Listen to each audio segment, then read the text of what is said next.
નમસ્કાર મિત્રો, તમારું સ્વાગત છે આપણી આ યુટ્યુબ ચેનલમાં. જો તમારું સપનું ગુજરાત પોલીસની ખાખી યુનિફોર્મ પહેરવાનું છે, તો આજનો વિડીયો તમારા માટે ખૂબ જ મહત્ત્વનો છે. ઘણા ઉમેદવારો અને કોમેન્ટમાં પૂછે છે કે સર 2027 એલઆરડી ભરતી માટે અત્યારથી તૈયારી શરૂ કરવી જોઈએ કે નહીં? તો મારો જવાબ તો એ જ હશે કે હા, બિલકુલ કરવી જોઈએ. કારણ કે ભરતી જાહેર થયા પછી તૈયારી શરૂ કરનાર ઉમેદવાર કરતાં આજે તૈયારી શરૂ કરનાર ઉમેદવાર ઘણો આગળ હોય છે. તો આ વિડીયોમાં આપણે ડિટેલમાં વાત કરવાના છીએ કે અત્યારથી શું કરવું જોઈએ, કયા વિષય પર વધારે ભાર આપવો જોઈએ, ફિઝિકલ કેવી રીતે અને ક્યારે શરૂ કરવું જોઈએ, રોજ કેટલા કલાક વાંચવું જોઈએ અને કઈ ભૂલો ટાળવી જોઈએ. અને અંતમાં એક એવો પ્લાન આપીશ કે જેને અનુસરશો તો 2027માં ખૂબ જ સારી તૈયારી પણ થઈ જશે અને પોસ્ટ પણ મળી જશે. તો ચલો શરૂ કરીએ આજનો આ વિડીયો. પહેલું છે કે સૌથી પહેલાં તમારું લક્ષ્ય નક્કી કરો. મિત્રો, કોઈ પણ સફળતાની શરૂઆત એક મજબૂત નિર્ણયથી થાય છે. જો તમારું સપનું પોલીસ બનવાનું છે તો આજથી જ મનમાં નક્કી કરો કે તમે કેટલી મહેનત કરવી પડશે, પરંતુ આ વખતે પાછળ નહીં હટવું. ઓકે, તો યાદ રાખજો, ભરતી પહેલાં લીધેલો નિર્ણય ભરતી પછીનું પરિણામ નક્કી કરે છે. એ તો બધાને ખ્યાલ જ છે. બીજું છે કે ભરતીની રાહ ન જુઓ. ઘણા ઉમેદવારો કહે છે કે જાહેરાત આવશે પછી વાંચી લઈશું. આ સૌથી મોટી એક મહત્ત્વની ભૂલ થઈ જાય છે. જાહેરાત આવ્યા પછી હજારો ઉમેદવારો તૈયારી શરૂ કરશે, પરંતુ જે આજે તૈયારી શરૂ કરશે એ એની આગળ હશે હંમેશા. એટલે આજે કરેલી મહેનત આવતીકાલનું સિલેક્શન બની શકે છે. ત્રીજી વાત કરીએ કે સિલેબસને સમજવો પડે. કોઈ પણ પરીક્ષાની તૈયારી શરૂ કરતાં પહેલાં સિલેબસ સમજવું ખૂબ જ જરૂરી છે. કયા વિષયમાંથી પ્રશ્નો આવે છે, કયા ટોપિક પર વધારે ભાર આપવો જોઈએ, કયા વિષયમાં તમે નબળા છો, આ બધી બાબતો લખી લો અને એ પ્રમાણે અભ્યાસ શરૂ કરી દો. ચોથું છે કે રોજનો સ્ટડી પ્લાન બનાવો. જો તમે વિદ્યાર્થી છો તો ઓછામાં ઓછા દિવસનો 8થી 9 કલાક તો વાંચી શકો છો. જો તમે ફૂલ ટાઈમ તૈયારી કરો છો તો 10થી 12 કલાક પણ વાંચી શકો છો.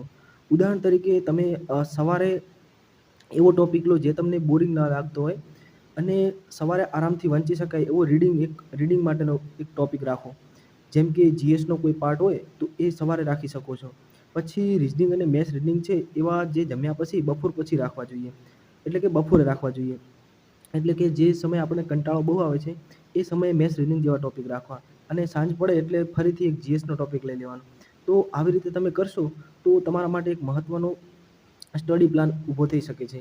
અને રાત્રે તમને થોડો ટાઈમ મળે તો આખા દિવસનું તમે જે પણ રીડિંગ કર્યું છે એનું રિવિઝન કરો અને ત્યારબાદ તરત જ એકવાર મોક ટેસ્ટ આપી દો.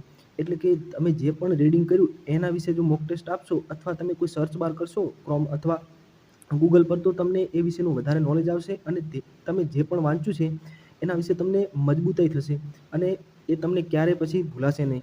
તો રોજ થોડું વાંચો, પરંતુ નિયમિત વાંચવાનું રહેશે. પાંચમું છે કે ગુજરાતી વિષય પર ખાસ ધ્યાન આપવું પડશે. આ સાલ તો તમને ખ્યાલ છે કે ગુજરાતી સહેલું આવ્યું, પરંતુ એના આગલા વર્ષે બહુ હાર્ડ હતું ગુજરાતી. તો હવે એવું ના માની શકાય કે હવે નેક્સ્ટ ભરતીમાં પણ સહેલું આવશે. તો ગુજરાતીને પણ ટાઈમ આપવાનો જ છે. ઓકે, તો ઘણા મિત્રો ગુજરાતીને સરળ અને એમ સમજીને અવગણી નાખે છે. એટલે આ સાલે અવગણ્યું, એમને ફાયદો થઈ ગયો, પરંતુ નેક્સ્ટમાં એવું ના હોઈ શકે કે નહીં આવે. એટલે અત્યારથી જ સમાનાર્થી છે, વિરુદ્ધાર્થી છે, કહેવતો છે, અમુક જોડણીઓ છે, વાક્ય સુધારણા છે, તો આવી રીતે કરતા રહેજો. કારણ કે આ સાલ નથી આવ્યું એનો મતલબ એ નથી કે ગઈ સાલ હવે નવી સાલમાં નહીં આવે. એટલે ગુજરાતીને ટાઈમ થોડો આપતા રહેજો.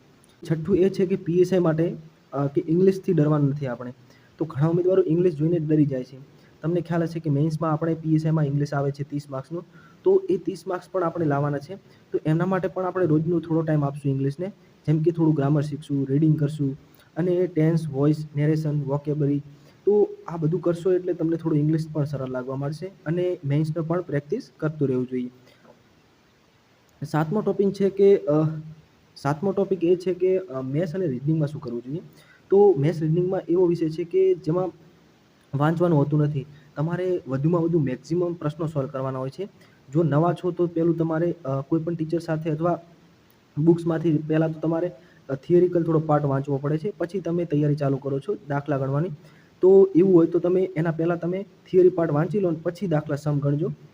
અને જો તમે એકદમ થોડા ટેલેન્ટેડ વિદ્યાર્થી છો તો તમારે દિવસના મિનિમમ 40થી 50 પ્રશ્નો ઉકેલવાના રહેશે. જેમ કે મેઇન પ્રશ્નો છે કે સિરીઝના બહુ આવે છે, તમને ખ્યાલ છે. કોડિંગ, ડીકોડિંગ વધુ આવે છે, ડાયરેક્શન વધુ આવે છે, બ્લડ રિલેશન સૌથી વધુ હોય છે, એનાલોજી હોય છે, પઝલ હોય છે. તમને ખ્યાલ જ છે, પઝલે બહુ હેરાન કર્યા હતા આ વર્ષે. રેન્કિંગના પ્રશ્નો છે. તો આ બધા મોસ્ટ આઈએમપી પ્રશ્નો કહેવાય. આ તમને રીઝનિંગમાં આ ટોપિકો આવડવા જ જોઈએ. ઓકે. અને ગણિતમાં તમને ખ્યાલ હશે કે ગણિતમાં નફો ખોટ છે, ગુણોત્તર પ્રમાણ છે, ચક્રવૃદ્ધિ વ્યાજ છે. તો એમાં પણ એવા અમુક ટોપિકો છે જે તમારે ફરજિયાત કરવા જ પડે. ઓકે. તો એને વધુ ધ્યાન આપવાનું અને એના પ્રશ્નો મેક્સિમમ બને એટલા સોલ્વ કરવાના. 8મું છે કે કરંટ અફેર્સને અવગણવાનું નથી આપણે. ઘણીવાર એવું થાય છે કે આ વર્ષે તમે જોયું છે કે કરંટના પ્રશ્નો ઘણા બધા વિદ્યાર્થીઓને ખોટા પડ્યા છે. તો કરંટને પણ આપણે રેગ્યુલર થોડો ટાઈમ આપતા હશો તો એ સારું રહેશે. અને જો તમે દરરોજ ના આપી શકો, અને જો તમે દરરોજ ના આપી શકો એને ટાઈમ, તો અઠવાડિયે ટાઈમ આપો. જેથી અઠવાડિયાનું તમે જો કમ્પ્લીટ કરી નાખો તો તમારે નેક્સ્ટમાં બધું ભેગું ના થાય અને એક મંથનું ભેગું થઈ જશે તો તમે કમ્પ્લીટલી તમારે બીજા વિષય કરતાં કરંટમાં તમે બહુ કાચા રહી જશો. એટલે જો કરંટનો વેઇટેજ તમને ખ્યાલ જ છે કે હાલ કરંટ બહુ પૂછી રહ્યું છે ભરતી બોર્ડ, તો કરંટને પણ આપણે ટાઈમ આપવાનો છે. ઓકે. ચલો બીજું 9મું છે કે હવે લાસ્ટ છે કે ફિઝિકલની તૈયારી આજથી શરૂ કરવી જોઈએ. જો તો હવે કોઈ ફાઇનલ જ તો આવ્યું નથી કે 26ની એન્ડમાં ભરતી આવશે, તો ફિઝિકલને અત્યારથી લેવાની કોઈ જરૂર નથી. પરંતુ જો તમે તમારી ફિટનેસને સારી રાખવા માંગતા હો તો રોજ થોડું દોડી શકો છો, અથવા 1 કિલોમીટર જેવું દોડી શકો છો, અને ધીમે ધીમે સ્પીડે ચાલી શકો છો, અથવા થોડા પુશઅપ છે, સિટઅપ છે, સ્ક્વોટ છે અને સ્ટ્રેચિંગ જેવું કરી શકો છો હાલમાં. અને થોડું ડાયટ પણ રાખો એટલે તમારી હેલ્થ પણ સારી હશે તો તમને વાંચવામાં પણ ઇન્ટરેસ્ટ આવશે. અને 10મો મુદ્દો છે કે મોબાઈલનો યોગ્ય ઉપયોગ કરવાનો છે. મોબાઈલ તમારો મિત્ર બની જાય એવો દુશ્મન પણ ના રાખજો. હવે 10મો ટોપિક છે કે મોબાઈલનો ઉપયોગ યોગ્ય રીતે કરવો. જો તમે લેક્ચર જોઈ રહ્યા છો તો તમારે મોબાઈલનો ઉપયોગ કરવો જોઈએ. પરંતુ જે ખોટી રીતે આપણે ઇન્સ્ટાગ્રામમાં રીલ્સ ચાલુ થઈ જાય છે, યુટ્યુબમાં, તો આવી રીતે ફાલતુ સમય તો બગાડવાનો નથી. જો તમને એવું લાગે કે કંટાળા જેવું છે તો થોડો ટાઈમપાસ કરી લેવાનો. બાકી વધુમાં વધુ એમાં સમય તમે વધુ ગુમાવશો તો તમારે પાછળ બહુ લોચા થઈ શકે છે. ઓકે. અને 11મો ટોપિક છે મોક ટેસ્ટ આપવાનું શરૂ કરો. હવે ઘણા ઉમેદવારો માત્ર વાંચ કરે છે 1 મહિનો, 2 મહિના, 3 મહિના, પણ અમને ખ્યાલ જ નથી કે આપણે જે વાંચ્યું છે આપણે કેચઅપ કેટલું કરી શકીએ છીએ આપણા માઇન્ડમાં. તો એ એક મોટો પ્રશ્ન છે, જેના આધારે હું તમને એ જ કહીશ કે તમે અઠવાડિયે અથવા 1 મંથે અથવા દિવસે દરરોજ આપશો તો સૌથી સારું. જેટલું પણ વાંચો છે એનો મોક ટેસ્ટ આપો, અથવા ટોટલી તમારા વિષયો પતી જાય એના પછી પૂરેપૂરા આખા વિષયનો મોક ટેસ્ટ આપો, તો એ સૌથી સારું રહેશે. અને તમને ખ્યાલ આવશે હું ક્યાં ભૂલ કરી રહ્યો છું, અને તમને એ ભૂલો પણ પકડાશે તો એમાં સુધારો પણ થશે. ઓકે.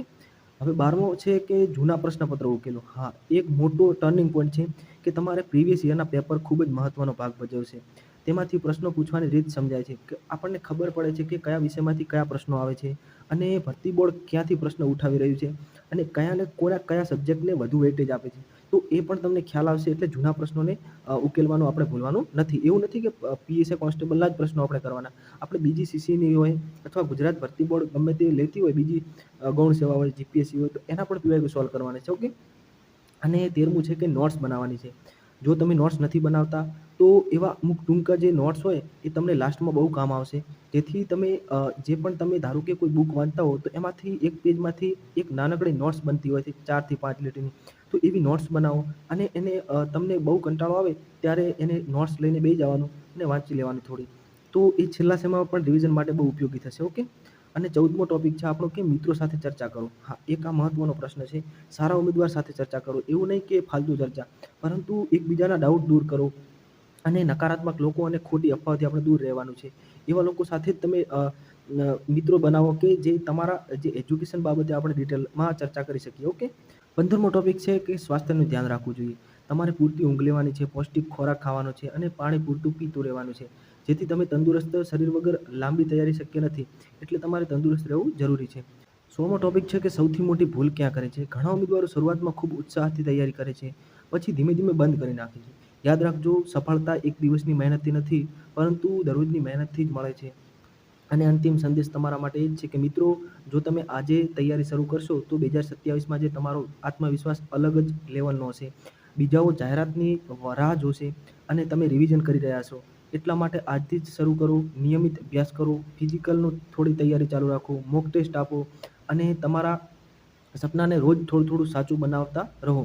જો વિડીયો ગમ્યો હોય તો લાઇક કરો, તમારા મિત્રો સાથે શેર કરો, અને ગુજરાત પોલીસ ભરતી સંબંધિત સાચી માહિતી માટે કેપી પ્રજાપતિ આપણી ચેનલને સબસ્ક્રાઈબ કરવાનું ભૂલશો નહીં.